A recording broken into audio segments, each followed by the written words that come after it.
Broadway's my beat, from Times Square to Columbus Circle, the gaudiest, the most violent, the lonesomest mile in the world.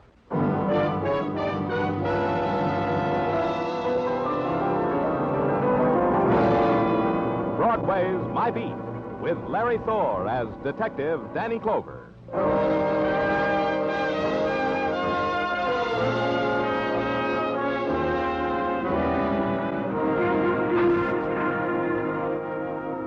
Broadway. It's a time and a place and a fury that beckons with a blinking eye, then reaches out and hugs you close, and you're caught up in it. The seesaw of color, the riot of noise and night sounds, the mottled gold from the spectaculars that drips over you. And you try to hold it, but your hands clutch a pinch of dust, a handful of ashes. That's Broadway. My beat.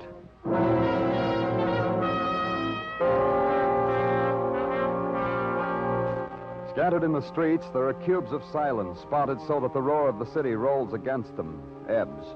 Municipally designated hospital zone, quiet, do not blow horn. Pain creates its own sound. It doesn't mix well with the voice from outside. And in the hospital corridors, you walk as if on a knife blade, because the balance is that thin between you and the people on the other side of the wall.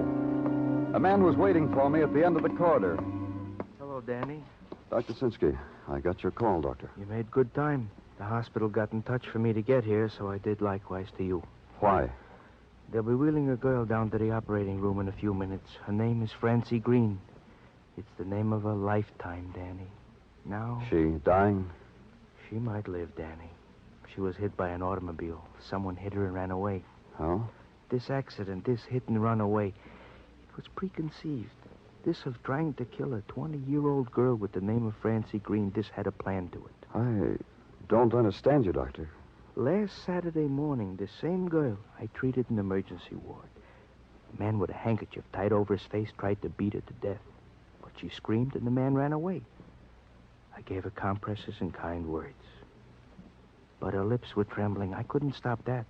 She was terrified. Go on. Tonight, Danny, I talked to her. She said someone tried to push her in front of a subway train yesterday. She just felt there's someone's hand on her back. Tell me, Danny, who could need the death of a 20-year-old girl to make him happy? The girl, what about her? Sells cigarettes at a place called the Oasis. She's coming now, Danny. Francie, you'll be all right. I'm a policeman, Francie. I'm Danny Clover. Find out who wants me dead. Find out. The girl turned her head away from me, shuddered, and let the pain wash over her, because the flow of pain was better than the brutal touch of death. Then she turned back, and her eyes were restless shadows of fear that wouldn't sleep, that nothing could make sleep. Her begging now was silent, and my promise to her was silent. Then I got out.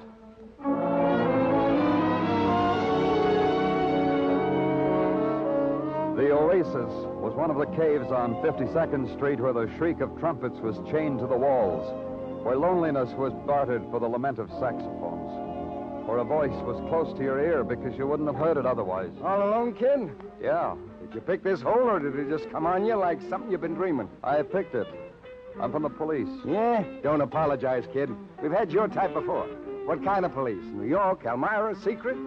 You got your badge from saving box stops? You want to see my credentials, is that it? That would be a good bit. You show them to me, I believe him, you can have fun in the house. But on the house. Here, take a look. I believe him. Have fun.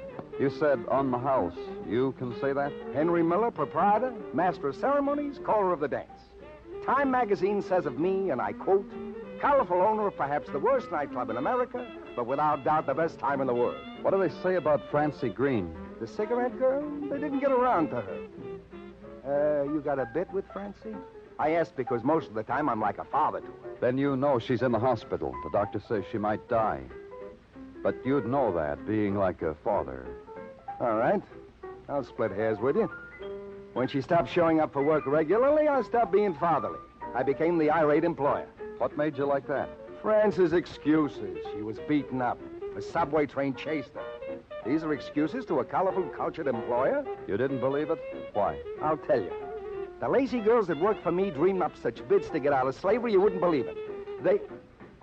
Wait. You said Francie's in a hospital dying? The truth, not an act? Not an act, Henry. Remind me to make a note to send the flowers. Flowers with a sweet smell to them. That Francie's a good girl. Sweet. She wanted me to find out who wanted her dead. Any ideas, Henry? No. No ideas unless... Unless what, Henry? Unless Francie, my innocent cigarette girl, somehow got innocently mixed up in last week's murder. That's right. There was a shooting here. Yeah, Joe Paget, a very steady customer. Last Friday it happened, and you haven't solved it yet. Don't you guys have a department for the solution of crime?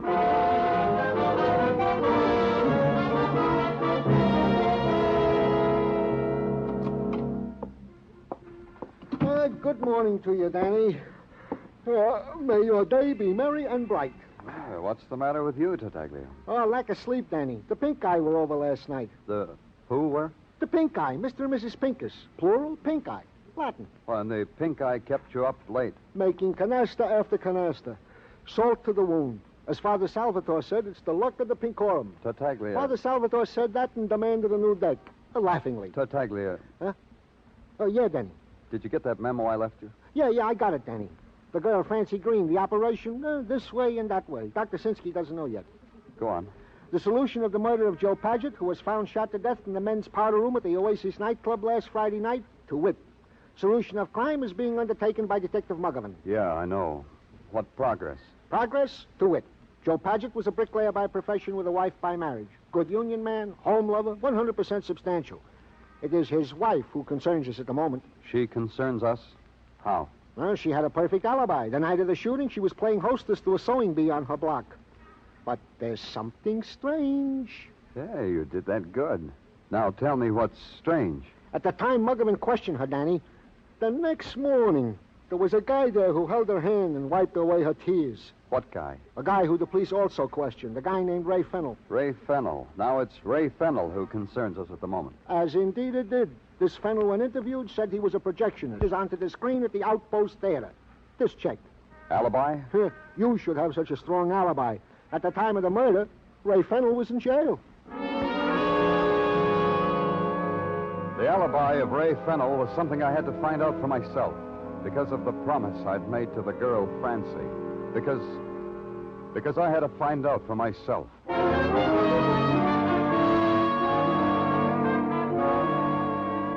The Outpost was one of the movie cribs on 42nd Street, converted from a legitimate theater to a burlesque house to a grind house. What it was grinding out now, the posters yippied, was 4 sagas of the Golden West. Not a double feature, not a triple feature, but 4 for the price of 1. 4 Apollos with golden spurs riding 4 silver stallions into the sunset.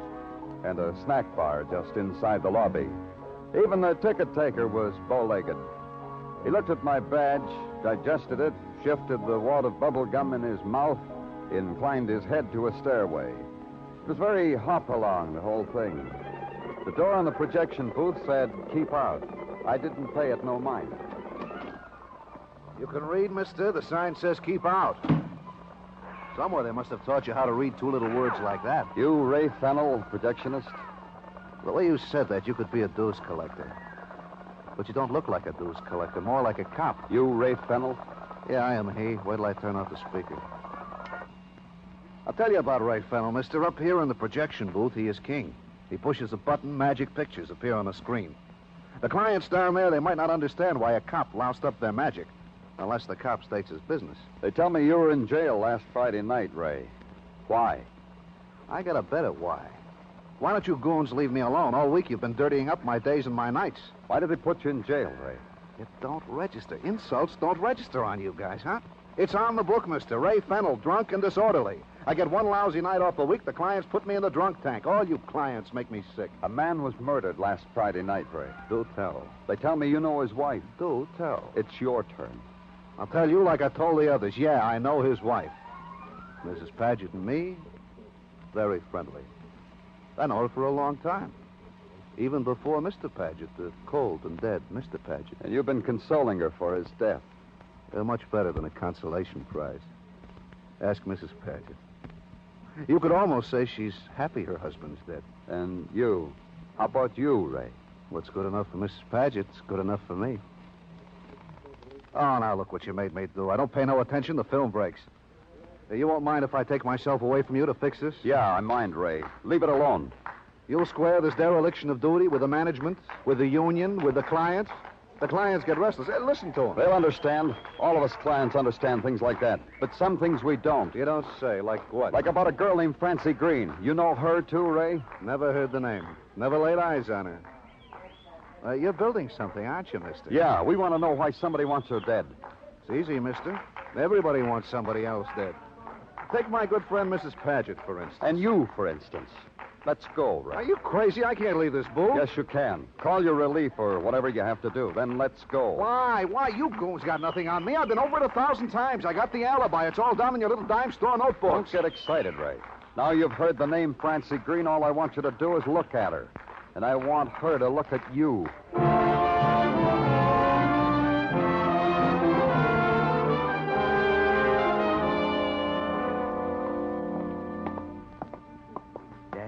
Danny, here. Hello, Dr. Sinsky. How is she? I couldn't come to the phone when you called that you were coming down because I had to help in the operating room. They took Francie back. Another operation? This morning, emergency. Oh. She's still in there. We can't move her. Here, slip this robe on. We'll go into the operating room. You'll see her. This is Ray Fennell, Dr. Sinsky. Mr. How Fennell? are you, Doctor? Take the robe off the hook, Mr. Fennell. Yeah, all right. Just this morning, Danny, she started to hemorrhage. You ready? Through this door. We're feeding her oxygen. I don't feel so good. Such a sweet girl.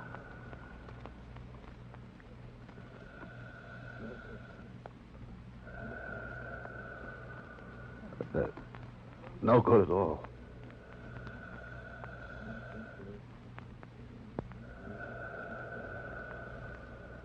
Francie Green. Such a nice name. Why, 20 years old.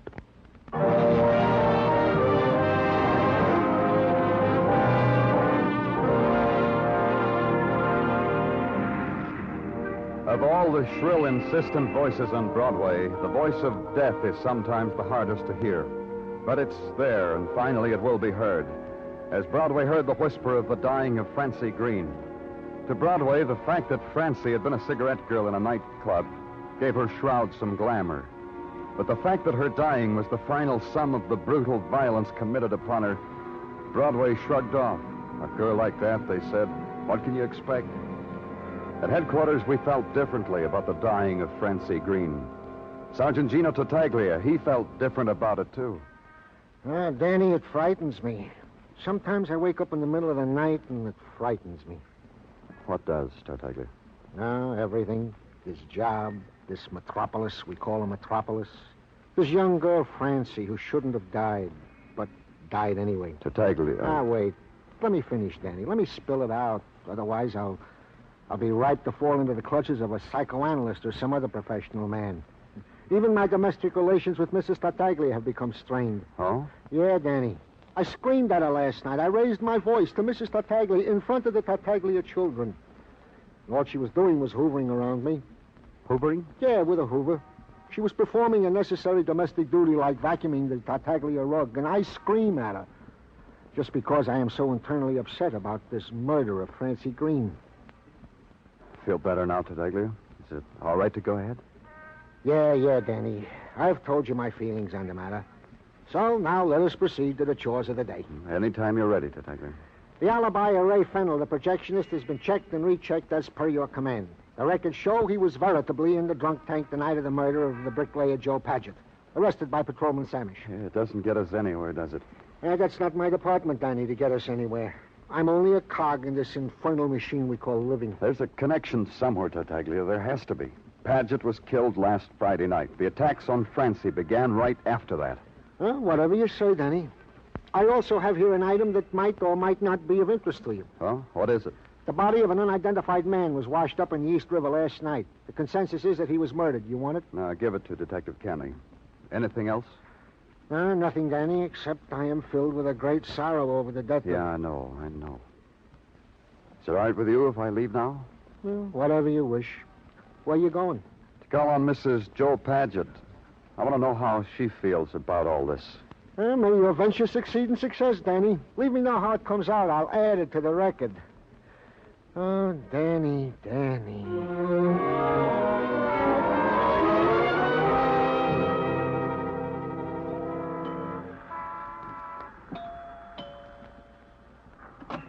Yes?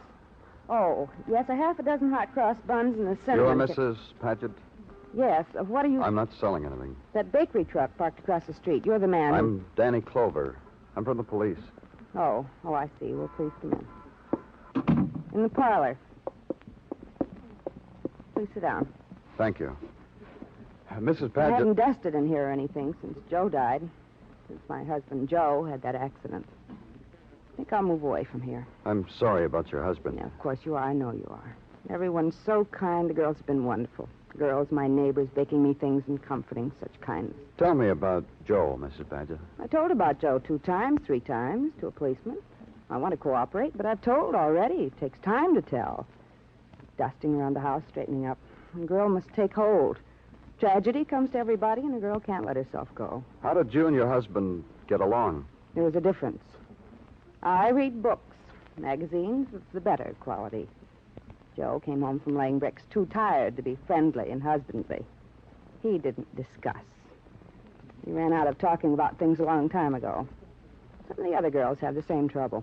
Now what, Mrs. Padgett, now that Joe is dead? Now that Joe's dead, there's another fellow, Mr. Clover. The girls don't blame me. The other fellow, Ray Fennell, he reads and he laughs and he knows nice things to talk about. There's Ray Fennell. He says love like in the movies. Did he tell you Joe was dead? Did he break the news to you? No, it was simple how I found out. I got out of the cab and went in and Jean told me. Out of the cab? I went to meet my husband at the Oasis. On Friday nights we meet there. We used to meet there. Joe got paid on Friday. At my insistence, we stepped out on Fridays. Who is Jean? Jean is Jean Bradbury. She's pretty. She's such a pretty girl. She's the photographer that takes pictures of couples at the Oasis. She met me at the door and told me. Oh, pardon me, Mr. Clover, the door. Yes? Oh, yes, a half a dozen hot cross buns and a cinnamon.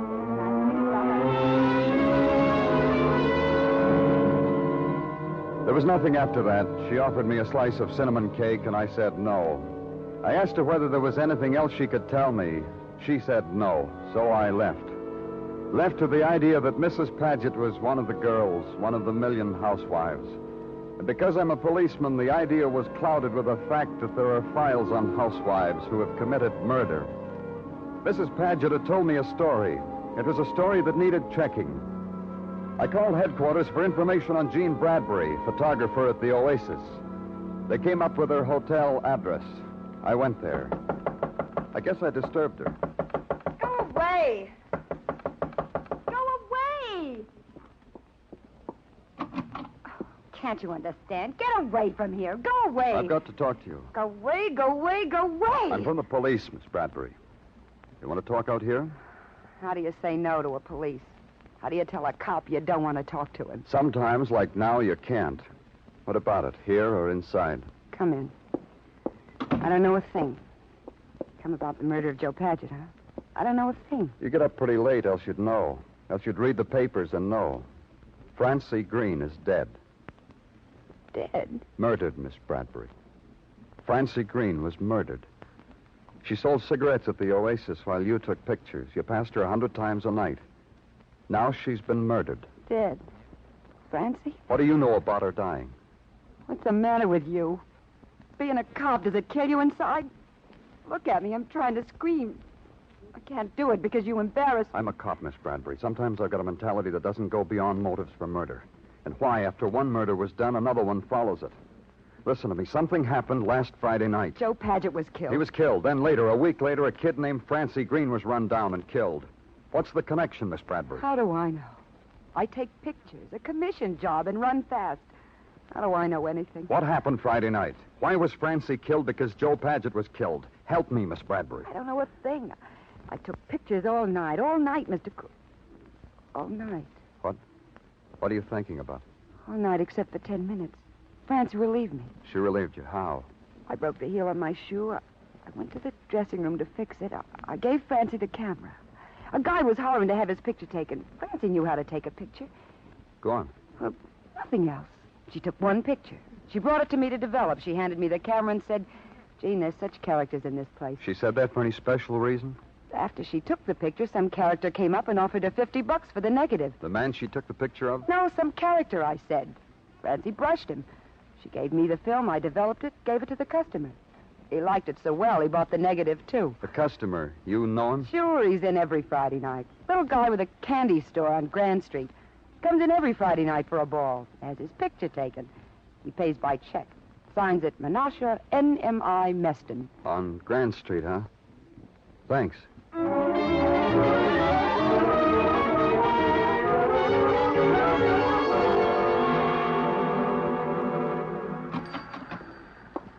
you in a minute, mister. At this moment in eternity, I'm busy. It's all right, Menasha. Take your time. Thank you. Making up an order of confections for the shindig Mrs. Rosenblatt's throwing for her son, Davy. Davy's bar mitzvah tomorrow. Confirmed, you know. Should be with Glick. I will relate to Mrs. Rosenblatt your compliments today. It'll only take a minute. 5 pounds chocolate-covered cherries I got to weigh up. Got it ready in the sack. 4 pounds, 12 ounces. There. 5 pounds to the penny. Who is this Mrs. Rosenblatt getting fancy? Chocolate-covered cherries. I remember when a dime's worth a penny licorice was... how often do you have a son who's bar mitzvah? Now I can wait on you. What is your pleasure in the line of confections, mister? A friend of yours, Jean Bradbury. A doll. She says you took her picture at the Oasis last Friday. Every Friday, Jean takes my picture. Last Friday? Come to think of it, last Friday, no, it was Francie. Anyhow, every Friday I have an anniversary with a different girl. Celebrate some charming thing that has happened to us during the week. Pardon me, mister, but you have a right to talk to me intimately like this? I'm from the police, Menasha. Danny Clover. Oh, then maybe I better explain to you about my name. That N.M.I. in the middle, Menasha N.M.I. Meston. This N.M.I. is an affectation. I picked it up in the Army. I wasn't blessed with a middle initial. I didn't mean no harm by it. May I see the picture you had taken last Friday, Menasha? Naturally, I got them all pinned in the wall. Let's see, which one was last Friday? Oh, this one right here. I remember because the girl is last Friday's girl. The doll, huh? Yeah. The man behind you in the background, you know him? Huh? No, I never had the pleasure. As a matter of fact, now that you point them out, this is the first time I noticed them. Mind if I take the picture with me, Menasha? It gives me such glamour. It's absolutely necessary you should take it. It's necessary, Menasha. Excuse me. That's Candy Store. Yeah, he's here. It's for you, Mr. Clover. Thanks. Danny Clover here. You're a tough man to track down, Danny. Hey, Danny, guess what? What, Tartaglia? The guy they fished out of the river I told you about. You said give it to Kenny? Maybe you should take him. Why? Because the arresting officer who arrested him in the first place for being drunk and disorderly has identified the body as belonging to Ray Fennell, the projectionist. Interesting, huh, Danny? Huh, Danny?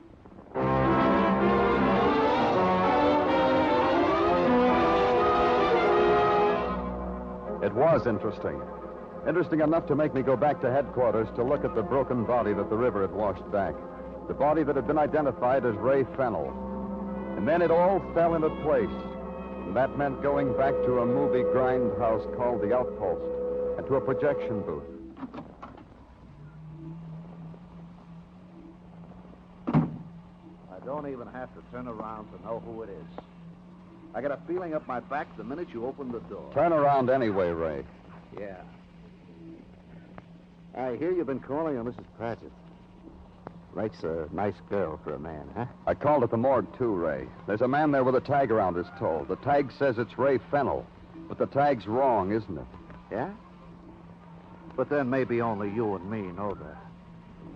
So what is it, Bill? Murder. You committing same. You killed your alibi for last Friday night. But like you say, so far only you and I know that. So let's go and tell the people, huh?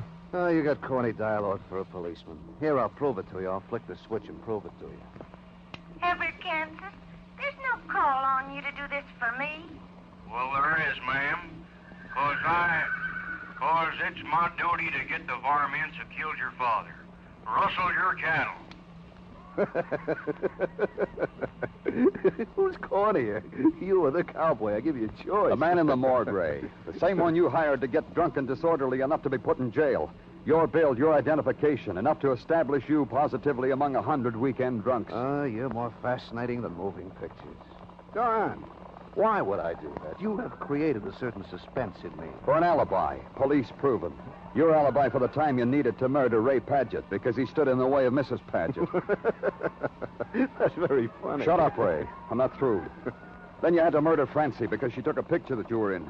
You made a mistake, though. Oh? Yeah. You talked to her about the picture.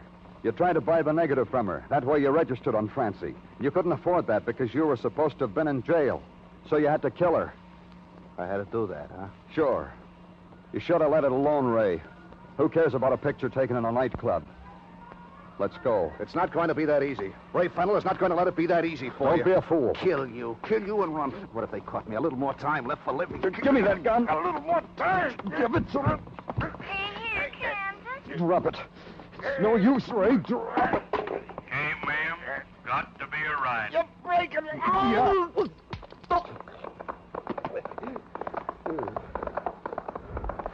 Like I said, Ray, let's go tell the people.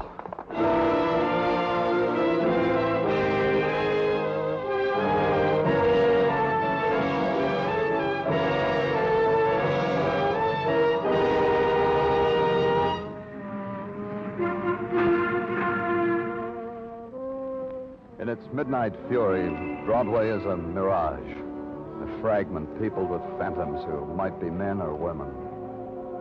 You touch some, they vanish. You touch others, they snarl and slink away. It's real, or it's a slab gouged out of a dream. You never know which. It's Broadway, the gaudiest, the most violent, the lonesomest mile in the world. Broadway, my beat.